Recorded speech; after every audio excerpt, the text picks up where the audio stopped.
right, everybody. Welcome. I'm Charles E. Smith Jr. This is an Inside Sports production. This is, of course, Talkin' Hockey. And let's go ahead and get right into it. The NHL trade deadline just passed. Let me introduce my special guest. No longer a guest. He's part of the family. He's my co-host, none other than Lonnie Schwartz of Hockey54.com. You can follow Lonnie on Twitter at TheSchwartz54. And also let me go ahead and thank the sponsor here, thepuckshopshere.com. Discount hockey gear available online. The best prices already. However, when you enter the promo code Inside Sports upon checkout, you'll receive an additional 10% discount. And also, there is free shipping on all orders over $75. Now, without further ado, from Eastern Canada, from the storied city of Toronto, Lonnie, what's happening out there? Glad to be back every week talking hockey with you on the West Coast. East and West coming together. Who'd have thought? Maybe we can reconcile the differences that go all the way back between Tupac and Biggie. Yeah, we may be able to. And, of course, we got to thank Google Voice for providing all of this, making all this possible. I get free calls anywhere in the U.S. and Canada. By the way, that's a non-paid endorsement. I got to hit them up and, see if they want to throw some cheese our way, man. We'll split that 50-50. We'll take that. Google's got a couple of pieces of change rattling around in their pocket. I think they might be able to make it work. They do. So, you know what? The NHL trade deadline just came and went. And, fortunately, you and I did not have to go on TSN and try to fill 10 hours of airspace on a day which only, I believe it was 12 trades took place during that deadline day. And you knew those guys were in trouble when, in the midst of everything, they defer to two guys talking about the probable starters on the 2014 Canadian Olympic hockey team. That's when you know you're in trouble. When you're running a trade deadline show and you're talking about the Olympics, which are going to happen 2 years from now. I'm really glad you brought that up, Charles, because, in today's day and age, and there have been a couple articles online posted about this, a lot of trades were breaking on Twitter before they were even getting to television. Even on Sportsnet, which is the second biggest sports station in Canada, was tweeting out trades before they were broadcasting them. People are getting their information so much quicker through that medium now that it almost, I don't want to say makes it obsolete, but to fill 10 hours of programming, I mean, if there isn't anything happening, like you just alluded to, talking about the 2014 Canadian Olympic hockey team, seriously? I mean, really, guys, let's cut back. Although, then you have to look at your sponsors. Molson Canadian drives a truck full of money up to your front office and says, what's that? You want to put together 10 hours of programming and you want us to sponsor it for how many hundreds of thousands, if not millions of dollars? Sure, let's do it for a day. You got plenty of people glued to your television station. Yeah, that's How are you going to say no to that? Right, exactly, and that's the other thing. So there needs to be kind of a paradigm shift. I can understand, the motivation for doing it because, as we know, when it comes to programming, it's not necessarily the best shows that are on TV. It's the sponsored shows which are on TV. So if someone will sponsor it, they will put it on. And I'll have to say, if Molson came to you and I and said, here's $2 million, you guys do a draft show for 10 hours, it would be kind of painful, but I'd do it. I'll admit it. I would definitely do it. Sure. What's that? I get to make $1 million in one day? I'm in. Sign me up. Exactly. Now, when we look at the trades, really the biggest one that went down was before the trade deadline, and that was the L.A. Kings on Thursday the 23rd. They picked up Jeff Carter, sent him to Columbus for Jack Johnson, their defenseman who was a career minus 90. And, they got a first-round draft pick, it sent Johnson and a first-round draft pick to Columbus. And one thing is, I always hear and I talk about the East Coast bias a little bit, but it was pretty clear to me when I was listening to the NHL guys break down that trade that they really had no idea what kind of a player Jack Johnson is because they were talking about Columbus having gotten the better of this deal. And I thought, I've watched Jack Johnson play his whole career. I think the Kings should have traded him 2 years ago Because my fear with the Kings was that Jack Johnson was going to no longer be a secret at some point. And so, people are going to figure that out and his trade value go down. But I'll give you Jack Johnson and a draft pick for a proven scorer. Proven, not potential, but proven scorer like Jeff Carter any day of the week. And I couldn't agree more with that sentiment because, quite honestly, yeah, Jack Johnson was a high draft pick. And I think when you get that, you really want to hold on to it and really prove the value of where you drafted a guy like Jack Johnson. Well, he was first overall, right? Right. Well, so he was a Carolina pick, but then Carolina they traded him for just Eric Belanger and Oleg Tverdovsky back in 2006. So I don't know if Carolina maybe saw something there that he wasn't going to develop. That's one of the other theories that was getting kicked around out here. Yeah, you want to make sure that you're proving yourself right, and I think that comes with a little ego and saying, am I really wrong for having drafted this guy or traded for this guy at such a high pick? But then you got a guy like Carter, and I was talking about this morning with a couple of guys because we were saying, look, Jeff Carter and that baggage, and he's with his party buddy. You know what was always amazing is this whole party buddy stuff came up when he got traded. And you'd think a major market like Philadelphia, even in the East Coast and West Coast, doesn't matter what coast or part of Middle America that follows hockey, you'd like to think that an issue like that would be a little more prevalent during the season. Look who we caught partying. But then it's all of a sudden when they trade him, oh, he's a big partier and a disruption. Same with Mike Richards. Mike Richards is an outstanding penalty kill specialist who scores shorthanded goals more than some guys score regular strength and power play goals during the regular season. Very true. Very true.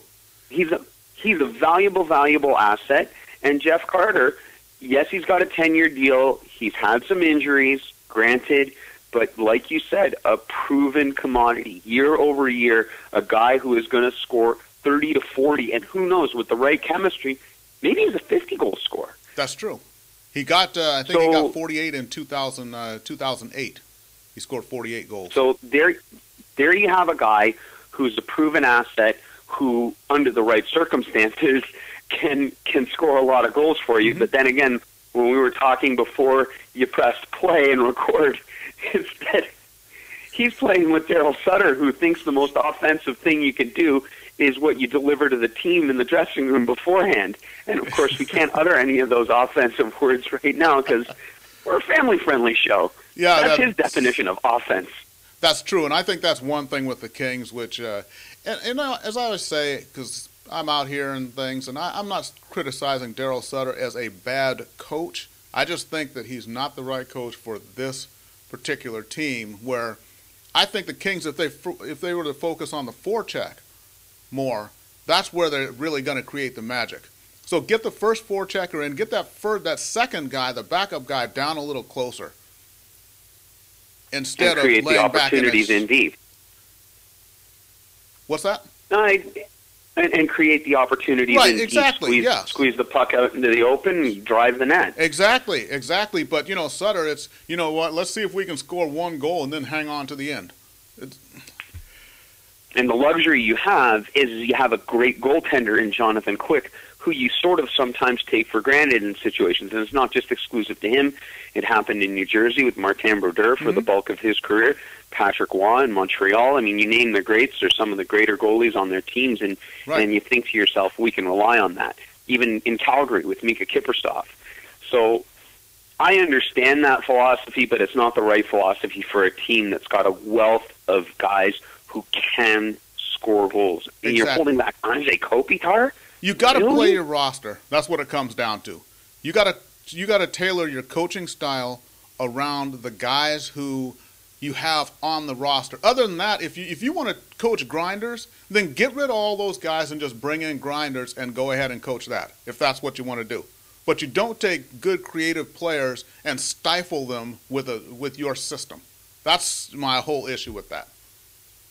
But you do have Jeff Carter, and hopefully LA can take advantage of the fact of reuniting the party twins, as they were called in Philadelphia. But I don't respect that terminology because, quite frankly, when you perform like you perform like that on a pretty regular basis in a place like Philadelphia, you guys can go out and have pillies all you want. As long as you come to the rink sober and play your heart out every game, and I don't think Mike Richards knows how to play any different than that, right, then I don't think any of those peripherals should have come to light. It was more like a smear campaign of, we got rid of these guys, and now look at the pain they were while they were here. Well, you didn't say that while they were there, so, hey, gloves off, guys. Exactly. Come on. And to put a capper on it, if you can go out and play like Mike Richards every night, if I'm your GM, I got no problem leaving a bottle of wild turkey on your doorstep after every game, okay?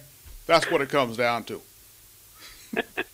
So let's go ahead and move on here on Talkin' Hockey. Charles E. Smith Jr. and Lonnie Schwartz from Hockey54.com. Now, when we look at the other teams that there were just minor moves made, and one team I wanted to talk about out here in the in the Western Conference is the Nashville Predators. When I look at the makeup of their roster, we got defense is anchored. You got Shea Weber, you got Ryan Suter, you got very strong goaltending with Pekka Rinne, and then you look at the style they play up front. Are they very quietly, maybe? Building, they've got Paul Gosted, who's a good, tough player. Are they very quietly maybe starting to build a little bit of a juggernaut out there in Nashville? Well, a couple weeks back, I was tweeting some potential trades or what could go on with Nashville, and minority owner W. Brett Wilson, one of the wealthier guys in Canada, who's part of the show Dragon's Den up here, very similar to what's in the States Shark Tank, if anybody's familiar with that program. Anyway, he was tweeting that we intend to contend. And he's a competitive guy and would put money into a team that he believes in. And I think he believes in keeping both Shea Weber and Ryan Suter. And I think they got the ball rolling with keeping Pekka Rinne there. They pick up Hal Gill, who's a very steady penalty kill guy. He's not going to give you a lot of offense, but he's a great dressing room guy. You have an amazing coach in Barry Trotz. But what we were discussing was the lack of offense on that team. And it's not because of the system that Barry Trotz puts on his team, because he's a dynamic coach. There's great defense, but if you have the right tools for a great offense, and you can't put it all on Legwand, and even to a lesser extent, Sergei Kostitsyn, because he leads the team in goals sometimes with 20, 25? Right. That's not going to get you far in the playoffs. Even with Boston, who has a very physical team, had guys like Lucic, who is a premier power forward, who will put goals in the net. David Krejci, who will perform and put goals in. A guy like Bergeron, who, again, will contribute offensively. Does Nashville have that wild card, that guy who can go out and really put the Jets on and light another team up and really intimidate them offensively? The answer, no. And Andre Kostitsyn, without a doubt, is not the solution to that problem. He's garbage. Yeah, absolute garbage. Well, just a second. We were talking Andre Kostitsyn beforehand, and when he did have some of his, shall we say, his better times was when he was united with his brother in Montreal. Now, granted, he went on to go belly up a little bit, but, is that maybe something that could this possibly work out for them? As Dahlia Kurtz, Hockey Girl, pointed out, the Kostitsyns are not the Sedins. They never were, and they never will be. Okay? They don't know the meaning of the term extra effort. Apparently, when they came over and learned English, it wasn't a word in the vocabulary they decided to pick up. Because, quite frankly, having watched them in Montreal, yeah, there were times where they provided some excitement, but let's put it out honestly there. Okay? If it's not enough incentive for you to go out and play your guts out for millions of dollars and potentially win a Stanley Cup, the most coveted prize in all of professional sports, if you ask anybody out there, like myself and you, then I don't know what is. It's painful. It's absolutely painful to sit there and see a guy like Kostitsyn get such praise and all this gobbledygook. Montreal drafted him ahead of guys like Ryan Getzlaf, Brent Seabrook, Ryan Kessler, the aforementioned Mike Richards, and yes, Corey Perry. That's just to show the depths of how poor their scouting has been and player development when they thought he had one good year with the Russian national team. Good for Andre. Big deal. Nashville got a pile of pucks as far as I'm concerned, and even pucks know what to do on the ice more than Kostitsyn. That's true. And, you know, one thing you mentioned, Hal Gill, he was a member of the 2009 championship team in Pittsburgh. Now, one other thing is, when we look at Nashville, though, yeah, they don't have one guy maybe who's that, you know, that proven scorer, the guy who's going to hang 40 goals, but we got to look at, they are third in the Western Conference in goal scoring overall, only behind Detroit and Vancouver. So they get it done with kind of a by committee type score by committee. So yeah, score by committee. Yeah, and that's always been a hallmark of that team. You know, you've never had that, but when you see teams that excel in the playoffs, right? Generally speaking, they have that one guy who will explode offensively and be the one guy that the other team has to converge on and try and for example, Chicago, we talked about them last week. Jonathan Toews in the playoffs, when they won the Stanley Cup, was a beast, an animal. He was just everywhere. I think he played in the stands. That's how much ice he took up.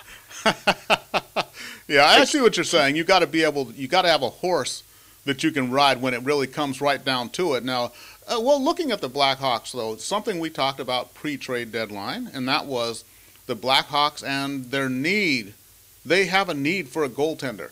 They got Ray Emery, who, you know, as far as I'm concerned, his best days are behind him. He can play well at times, but he can't carry the mail every night anymore. And they're relying on Corey Crawford, whom, if Corey Crawford is carrying the mail for you, I hope you're not expecting an important letter. You know? and look, Corey Crawford was supposed to be their goalie of the future. Did not bode well in the playoffs last year. And look, they needed someone who they can rely on day in and day out between the pipes.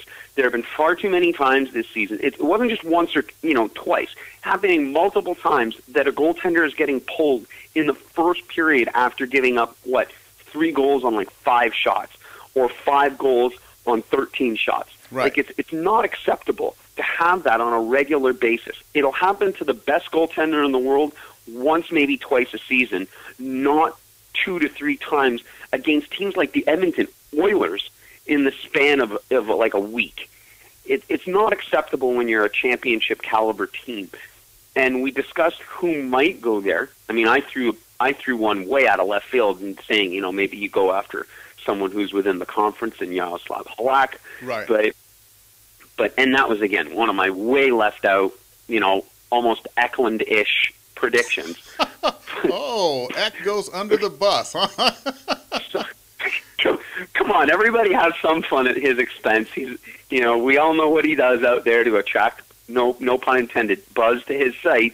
But look at what's out there though in goaltending. Everybody said there wasn't much, and that's obvious. But the best guy out there, as far as I'm concerned, who has great value, and you wouldn't have to mortgage a whole future on, was Halak, because of the trade value he had when he was in Montreal, and you saw what Montreal got for him, which was, again, nothing. Real stroke of genius, Gauthier.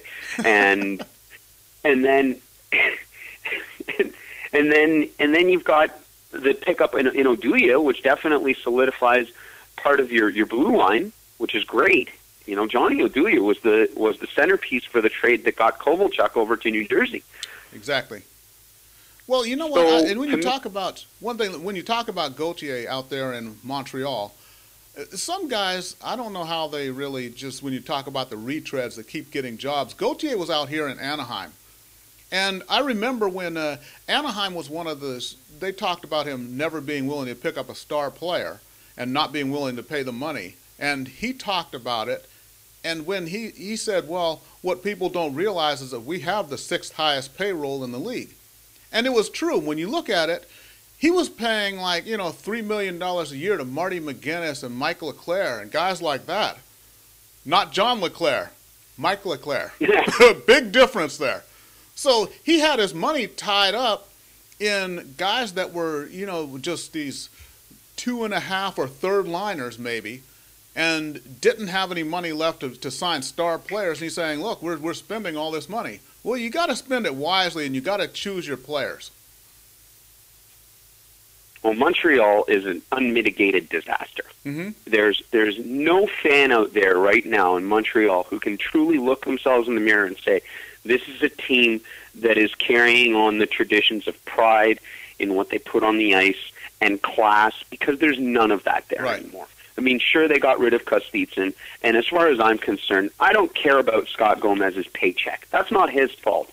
That's Glenn Sather offering it to him and his agent presenting it to his client. That's business. But you should show some pride when you're on the ice.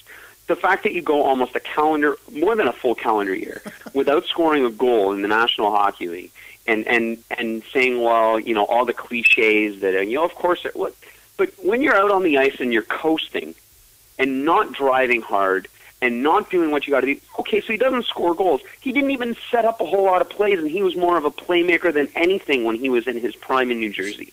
True. That's terrible. And when you're wearing the CH, you'd think that would be more of an incentive. The most storied franchise in hockey, as everyone points out. Mm-hmm. But you know what? It's not deserving of that anymore. And the last remnant of that class, you could almost say, besides maybe Henri Richard, okay, Elmer Lack is still around, and so is Butch Bouchard. Okay, maybe I'm going a little too deep there. But Jean Beliveau just suffered a stroke. Right. And like, I think that parallels the team as it stands right now. Is you have the definitive captain of that franchise, and he's suffering now. And I don't think there's anyone in hockey or any human being with a heart-beating blood that's conscious that doesn't want him to heal and get back. But this is a team that's in such dire straits that Mark Knopfler and crew should be suing them for copyright infringement. It's horrible. Well, it's you know a horrible franchise. From what I hear, one of the things that Beliveau's doctor prescribed was no more watching Montreal Canadiens hockey. They said that had finally taken its toll on his body over the last few years. You know what? You might be right. But look, they traded away Hal Gill to Nashville, and they traded him and put a fifth-round pick only to trade to get it back with Kostitsyn. None of these trades make sense to me. Nothing makes sense in Montreal anymore, and this is a team that needs to almost rebuild from the front office and up. Because, I mean, yeah, you can moan all over Gauthier all you want and say how much French means. The guy doesn't even live in Montreal. He commutes between Philadelphia and Montreal when he has to show up. And it's pathetic. Pathetic all around. Let's move from Eastern Canada to Western Canada, go back out here to the Western Conference, and Vancouver Canucks just make some subtle moves there. They trade Cody Hodgson for Zach Kassian, and also they pick up Sammy Paulson. Paulson was, of course, a centerpiece of that, that third line in the 2007 for the Anaheim Ducks with Rob Niedermeyer and Travis Moen. So they pick up a couple of good character guys and a little bit of grit. How do you think? Do you think that's what Vancouver kind of needed? Well, it doesn't hurt them. It's not like they have a problem with offense. They need a little more grit. I mean, last year in Boston, when they took them on in the Stanley Cup final, the big point of contention was do they have the guys that will go out there and grind, who will bump and who will get a little dirty? Who I don't know. I mean, Zach Kassian, 6'4", 240-pound kid. I don't think he's going to have much of a problem bumping with a guy like Lucic should that come down to it again this year. Let's say it's a rematch. Right. And then you throw out Kassian when Lucic is on the ice, and you have a guy who's not going to back down from Milan Lucic. Last year, Lucic was just out there mauling Vancouver Canucks left, right, and center and intimidating everyone on the ice. Now you have a kid who can maybe stand up to him.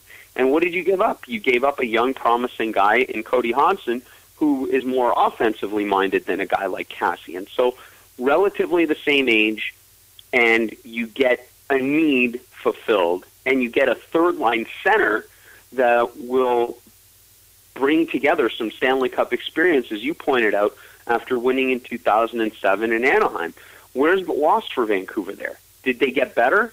Maybe just by a couple of increments, but sometimes that's all you need to go into the playoff run and really show that you're out there and you're going to you're going to make a big run at the Stanley Cup. Exactly. And, I had heard one of the guys they were kind of looking at was maybe trying to get Steve Ott over there out of Dallas, but, that obviously didn't happen.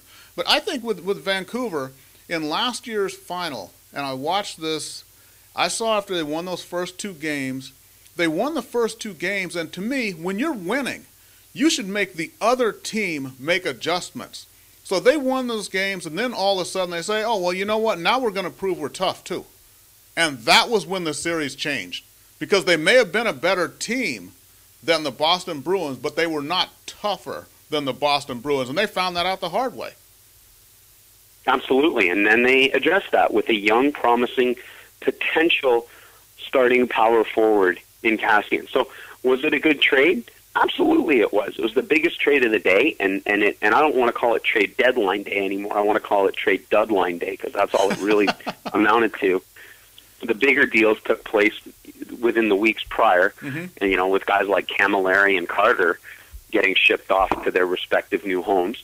And now we look ahead and see for the last quarter of the season how teams are going to shape up. The team I'm worried about the most, and I thought they had a good chance at making the playoffs, is the Toronto Maple Leafs. I don't mean to bring it back to the East, but we discussed it last week. Hey, this bears repeating, and also, Brian Burke and his, he's sometimes cryptic, sometimes he's just out there with it, but yeah, and the Maple Leafs have been sliding, and they've been sliding even worse, really, since they gave Ron Wilson the contract extension. It's odd. Very strange. It's very odd. What in the world is going on out there? I wish I could explain it, because, look, Brian Burke is Brian Burke. He goes by his own drum. Like, he has his own exclusive drum line with Drummers World. It's nobody else beats their drum like him. And quite frankly, it's perplexing, because a week ago he said our goaltending isn't sustaining us. Right. And then the day of the trade deadline, after everything is said and done, he's like, no, James Reimer is a bona fide starting goaltender in the National Hockey League. We stand by him, and we wouldn't be where we are without Jonas Gustafsson. Look, I like the monster. I think Brian Burke was astute in his assessment. It would have taken some time to develop him, and he's still developing him. But, Reimer was the #1 goaltender in the East Coast League a couple of years ago, puts together a great string last year, and then this year he falters a little bit. And I thought the legit trade, and I didn't get too many people disagreeing with it after I fleshed it out, would have been Yaroslav Halak. You get a guy who's got some NHL experience, who can be a bona fide starting goaltender in the National Hockey League, and without question can show some Billy Smith styles in the playoffs and get you far. But that didn't happen. And you sit there and you wonder, how does that not happen when a week ago you said goaltending is an issue? And that leaves Leaf fans shaking their heads. Say what you will about their defense. Say what you will about Komisarek, and to almost the same extent, and I say this sadly, but Luke Schenn.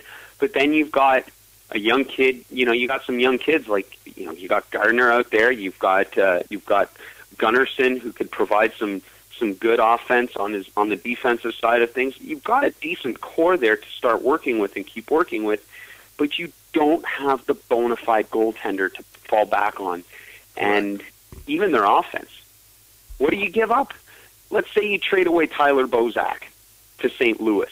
Okay, he's a young guy, but do you have enough forward possibilities to fill that gap? Or do you include Bozak and get something in return that can almost fill that space? Or do you throw out Clark MacArthur, whom Brian Burke went on to say MacArthur's been traded 18 times and Luke Schenn's been traded 50 times? Well, who cares? I mean, I don't like speculating. I made that very clear last week. But when you have a need, and you can't just say, well, we'll give you a 7th-round draft pick for a first-line goaltender. Right. That's ridiculous.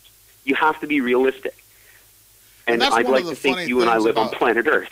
Right, and that's one of the things that is really interesting about when you look at fan chat rooms, the trades they think their team should make. It's like, okay, well, yeah, if the GM of that other team is on crack like you obviously think he is, I guess you could make that trade.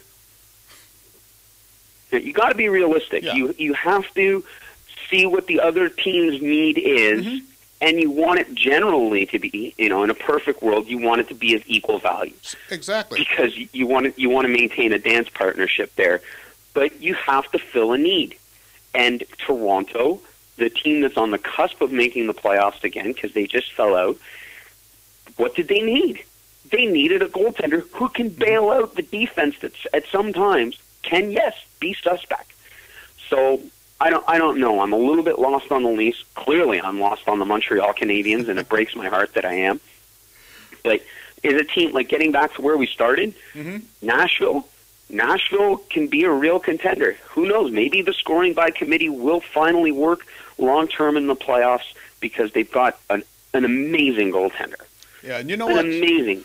One thing is, when you look at, the whole trade deadline and we look at the draft, something that gets overlooked, and this is, to me, the most incredible 3-year run you're ever going to find anywhere, but the Edmonton Oilers, when they built that team around Gretzky, we're looking at in 1979, they got Mark Messier, Kevin Lowe, and Glenn Anderson. 1980, they get Yari Curry and Paul Coffey, and Andy Moog, the goaltender. In 81, they get Steve Smith and Grant Fuhr.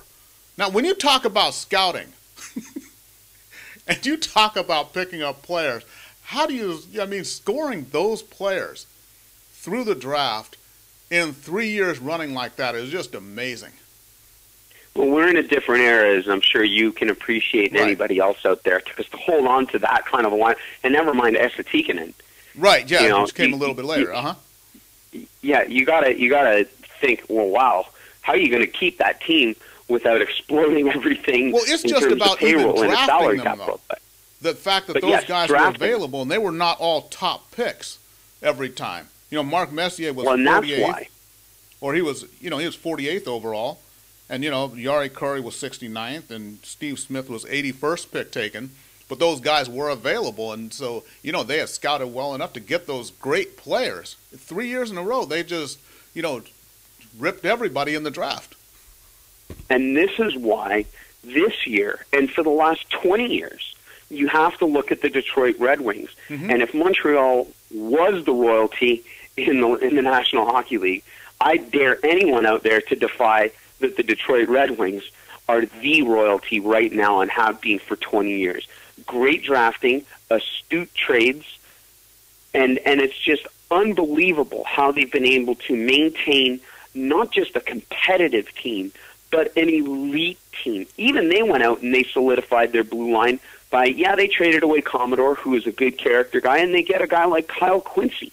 Right. I mean, look at this hockey team. Nick Lidstrom might be retiring, but then you got a guy like Cronwall and Stewart, who are still really strong defensemen that can step up. Those are one or two. Those two guys alone right there are number one defensemen on any given team in the National Hockey League. Yeah, the other thing about Detroit is they're so good that honestly, when we start talking about who's going to make it to the final from the Western Conference, and when you just talk amongst friends, and you talk about what Nashville, what they're doing, what Vancouver needs to do, what San Jose needs to do. Nobody talks about what Detroit even needs to do, because it's a given that they're going to be there in the hunt, and it's a matter of whether or not they make it this year or not. But they're so good and so deep, and they've been so good for so long that it's almost not even, people just don't even really bother analyzing it. It's like, oh yeah, and Detroit. No, yeah, that's like saying 1 + 1 = 2. It's a given. But you've also got Jimmy Howard, who is showing that, yes, he is not just capable, he's a bona fide number one goaltender. And in a system like Detroit, and I asked this to Jimmy Howard at the All-Star game, and I'll shamelessly plug on hockey54.com, you can find my interview with him. This guy who is a legend in the NCAA, he has set records that shattered Ryan Miller's in the NCAA. And now, in the system of Detroit, where goaltending is, I don't want to say a secondary thought, but it's not on the top of Holland's list all the time. It's good enough goaltending. Jimmy Howard is way more than good enough. And boy, did it ever pan out to have him. He was drafted in 2003. Right. 2003. And 2 years ago, he was up for the Calder. Think about that. 2 years ago. That's a guy who's been in development for 6 years. Yeah. 6 years. And now he's coming into his own, and he was the leader in wins before he got injured. talk about a goaltender under the radar. We can talk about Lundqvist and Rinne, but Jimmy Howard, wow. Detroit, Lidstrom's hurt right now. Let him rest his sore ankle. I don't care. My pool might suffer for it because I've got him on my team, but I don't care. Detroit, that's very generous of you, man. This is going to be weird. That's very generous of you. What's that? I said that's very generous of you. Yes, rest up, Nick. Rest up. But honestly, if you're going to say, and it seems weird because they're at the very top of the Western Conference, but everybody's talking about all the other teams. Is Detroit the dark horse of winning the Stanley Cup? Because everybody talks about other teams like Boston is looking great, New York is looking amazing, Vancouver, they're surpassing Detroit. We're talking about the Red Wings. Right. Yeah, exactly. I don't know. How did we get to the Red Wings here in just a half hour's worth of time is beyond me, Charles. Well, you get to the Red Wings. That's where you ultimately wind up. And like I said, they're so good that there's almost, and I say this in the most complimentary way possible, but Detroit just runs their team so well that it's almost not even, you don't even need to analyze it. It's just, yes, they're great. Yes, the organization is great. I think you just have to, like we just did, remind people every so often that they are the team. The team. And Datsuk is injured right now, and they're still competing. I mean, come on already. Come on. All right. Well, you know what, Lonnie? We're a little bit over time now, so let's go ahead. And it, as usual, has been fantastic, and I do look forward to next Wednesday we can go ahead and do this again. You better believe it, man. All right. Perfect. So this has been Talkin' Hockey. This is Charles E. Smith, Jr. You can follow me on Twitter at The Inside Sports, or you can follow Lonnie on Twitter at The Schwartz 54. Excuse me. And